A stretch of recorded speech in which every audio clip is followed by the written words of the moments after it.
So we wanted to talk to you today about the features that all of the successful personal trainers and coaches all share that makes them wildly profitable when they work with us.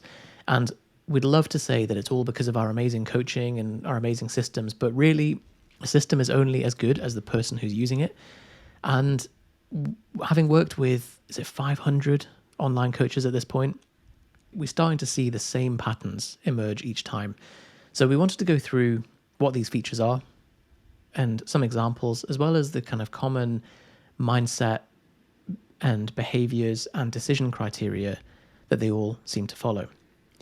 I do just want to cover something about the system first, because I think it is the people who use the system that make it effective. What we teach doesn't just build you an online fitness business without any work at all. But I think the most important part of anything that you follow, even if you don't listen to us and you choose to listen to another mentor or coach, is that there has to be a set of strategies for what happens when things go wrong or don't work. Because it has to be a completely closed loop. And I think more importantly, that the reason we teach just one funnel, we teach one strategy, one traffic source, one way to coach people, is we have a series of strategies at every single point along that process where when this goes wrong, here's the 5 things that we think would fix that. Or when this is happening, these are the 3 things we think you should probably... Yeah, that's a really good point. None of them are big influencers. They don't have huge reach, and they're not the kind of people that... I don't think any of them have done things in the past where they've just nailed it first time. The shared characteristic of success with people in this program is actually a lot of the same stuff that you will see that makes your fitness clients successful. It's how they approach everything.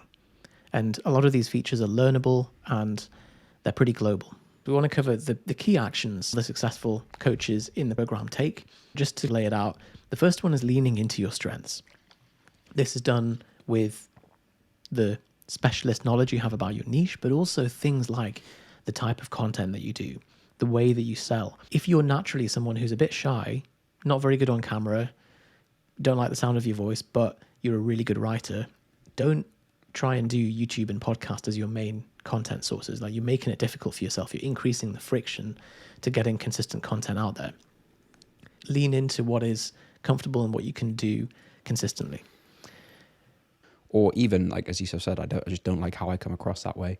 I think that's probably a skill that you'll build over time, but completely fair enough in the early stages if you don't want to do that. We've had people do written versions of it, email versions of it. It's not necessarily how the information is presented. It's what you say and who you're saying it to and the sequence of that information. So as long as someone on the other end of a screen is able to consume the information, it'll still work. So it's about leaning into what you're good at and not putting yourself in a position where, like, you're forcing a video for the sake of it and then not liking the outcome. And fortunately, on that note, a good offer tones many sins. So you don't get more points for entering a really difficult, saturated market. Make it easy for yourself. And actually, if you do that, you're cycling downhill and it's much easier. So picking something, even if it means niching to 2 or 3 levels and making it as easy as possible for you to make sales for yourself. This is why we take the mick out of people who try and do fat loss for busy professionals, because it's not really a niche and everyone's trying to do that.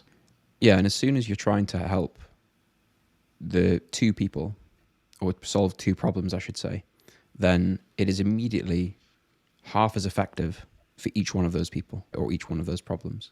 So a common, like, pitfall that I think a lot of people have, or a common mistake that a lot of people make, either right when they start working with us that we have to steer them away from, or something that they've already tried, is I couldn't possibly just work with this person or just solve that problem because that's too specific, or I'm narrowing my market so much. But a good offer is actually just solving a very specific problem for a specific person. It's unlikely to be too specific, even if you think it's hyper-specific. If it solves the problem effectively and you can market to that. I had to look this up for a webinar the other day. I think Instagram has 2 billion monthly active users right now, just Instagram. So then you think, well, how many online clients would I need? So if people are paying £100 a month and I want a really sustainable, like, comfortable living, let's say it's just that we we're used to thinking about things in the way that we normally deal with them. So in the context of your gym, your town, your city, I completely get it. It seems too specific. But as soon as we're moving online, because of even just one social media platform, the available reach, the available number of active users, the more specific you are with the problem you're solving, the person you're trying to solve that problem for, the more you'll stand out in what is ultimately a huge, very busy market. But if you narrow that down, you remove the friction between you and the end customer. The next action that the successful coaches have is that they turn up and they hit a single. So what I mean by that is that it's not that they punch an unmarried person, but it's that they... Sorry, couldn't resist the dad joke there. But they turn up and they just do one module each week. They have a single target for each week. They're not... The people who do terribly are the people who do the opposite of this. They do nothing for months and then they're right, I'm going to have a massive action day because I've watched a Grant Cardone motivational video, and then they try and just do loads of stuff in one go and then nothing again.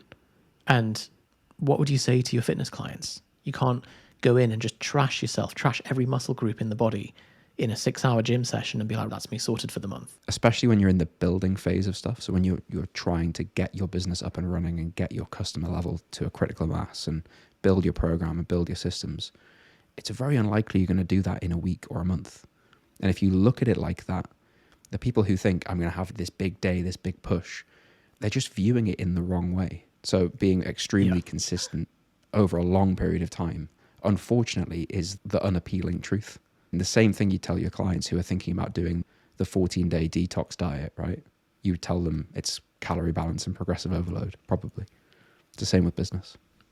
Number 4 is that they are action biased. When there's a choice between thinking about something and just having a go, just doing a minimum viable version of it, just having a punt, they'll always go for that. Finally, number 5 is that they're always working on the bottleneck in their business.